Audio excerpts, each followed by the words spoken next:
Hello there, friends. Good to see you. Welcome back to part 2 of our 5-part series on the fundamentals of mutual aid. In our last video, we talked a little bit about what mutual aid is. Today, we're going to talk a bit about the history of mutual aid. Mutual aid isn't some new phenomenon. In fact, it's been practiced by indigenous cultures the world over for centuries. Societies the world over have their roots in collaboration and communal support. In more recent history, labor unions have been big practicers of mutual aid, pooling resources to make it through difficult times, offering support to their members in need.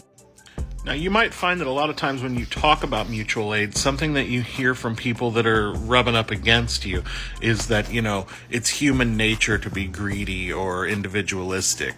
And we really only need to look at all of human history to see that that's not entirely true.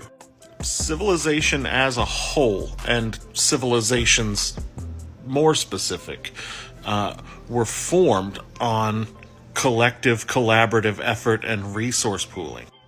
Mutual aid, this sort of rugged individualism that is really popular right now, is a fairly recent invention, and a deliberate one, but we'll get into that way later.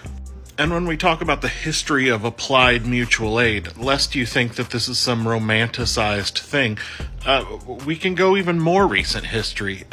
With the rise of the COVID pandemic, people were leaving groceries on the porches for their sick neighbors. When things got really tough there for us, the way we survived and made it as a society, as communities, was through reforming these mutual aid networks, whether we realized that's what we were doing or not.